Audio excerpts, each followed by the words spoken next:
Hello to everyone watching us on various WHO platforms. Also welcome to all journalists joining us through online connection for this regular press briefing from WHO headquarters in Geneva on COVID-19. Before I give the floor to Dr.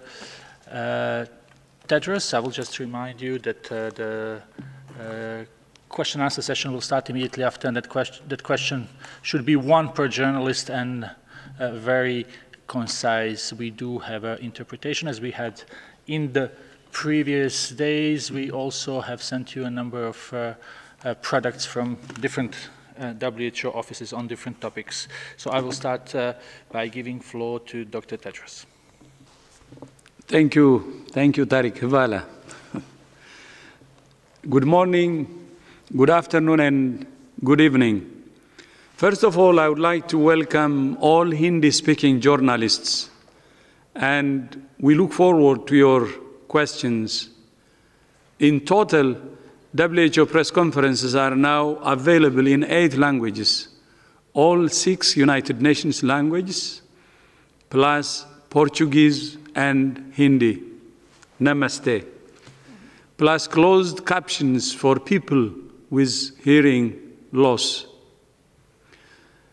More than 3.5 million cases of COVID-19 and almost 250,000 deaths have now been reported to WHO. Since the beginning of April, an average of around 80,000 new cases have been reported to WHO every day. But these are not just numbers. Every single case is a mother, a father, a son, a daughter, a brother, a sister, or friend. Although the number of cases reported from Western Europe is declining, more cases are being reported every day from Eastern Europe, Africa, Southeast Asia, the Eastern Mediterranean, and the Americas. However, even within regions and within countries, we see divergent trends. Every country and every region needs a tailored approach. But the impact of the pandemic goes far beyond the numbers of cases and deaths. Around the world, the pandemic has caused severe disruption to essential health services, including to community-based health care. Also, professional health workers, like doctors and nurses, play crucial roles. In many countries, trained members of the community play a vital role in delivering essential health services like vaccination, prenatal screening, and the detection, prevention, and management of many diseases. Today, WHO, UNICEF, and the International Federation of the Red Cross have published guidance for countries on how to maintain community-based healthcare in the context of COVID-19. It includes practical recommendations for countries on sustaining essential services at the community level, leveraging community health workers for the response to COVID-19 while keeping them safe, and advice for how to adapt services for specific diseases and age groups. For example, it suggests using telemedicine wherever possible and leaving insecticide-treated nets for malaria at the door of households instead of asking people to collect them from a central location. It's also vital that countries pay careful attention to the most vulnerable members of their societies. Crisis can exacerbate existing inequalities, which is demonstrated in higher rates of hospitalization and death among certain populations in many countries. We must address this now and in the long term by prioritizing diagnosis and care for those who are most at risk. This is not only the right thing to do, it is the smart thing to do. We cannot end the pandemic until we address the inequalities that are fueling it. Today's guidance complements the United Nations Framework for the Socio-Economic Response to COVID-19, published last week. The framework lays out a recovery roadmap for countries to protect lives and livelihoods. I repeat, lives and livelihoods, and get businesses and economies up and running again as soon as possible. Importantly, the framework takes a health-first approach, recognizing that strong and resilient health systems must be the foundation of recovery in all countries. As more and more countries consider how to ease the so-called lockdown restrictions, I want to reiterate the 6 criteria that WHO recommends countries consider. First, that surveillance is strong, cases are declining, and transmission is controlled.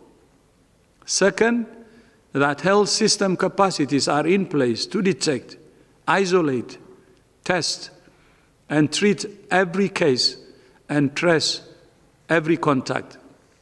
Third, that outbreak risks are minimized in special settings like health facilities and nursing homes. Fourth, that preventive measures are in place in workplaces, the schools, and other places where it's essential for people to go. And fifth, that importation risks can be managed. And sixth, that communities are fully educated, engaged, and empowered to adjust to the new norm. The risk of returning to lockdown remains very real if countries do not manage the transition extremely carefully and in a phased approach. The pandemic has highlighted the importance of strong national and subnational health systems at the foundation of global health security and universal health coverage. Strong and resilient health systems are the best defense, not only against outbreaks and pandemics, but also against the multiple health threats that people around the world face every day. And yet, on current trends, more than 5 billion people will lack access to essential health services by 2030, including the ability to see a health worker, access to essential medicines, and running water in hospitals. Gaps like this don't just undermine the health of individuals, families, and communities. They also put global security and economic development at risk. The world spends around US $7.5 trillion on health each year, almost 10% of global GDP. But the best investments are in promoting health and preventing disease at the primary healthcare level, which will save lives and save money. Prevention is not only better than cure, it's cheaper and the smartest thing to do. The COVID-19 pandemic will eventually recede, but there can be no going back to business as usual. We cannot continue to rush to fund panic, but let preparedness go by the wayside. As we work on responding to this pandemic, we must also work harder to prepare for the next one. Now is an opportunity to lay the foundations for resilient health systems around the world, which has been ignored for long. That includes systems to prepare, prevent, and respond to emerging pathogens. If we learn anything from COVID-19, it must be that investing in health now will save lives later. History will judge all of us, not only on whether we got through this pandemic, but also on the lessons we learned and the actions we took once it was over. And then before I end, I will just repeat something that I said many times.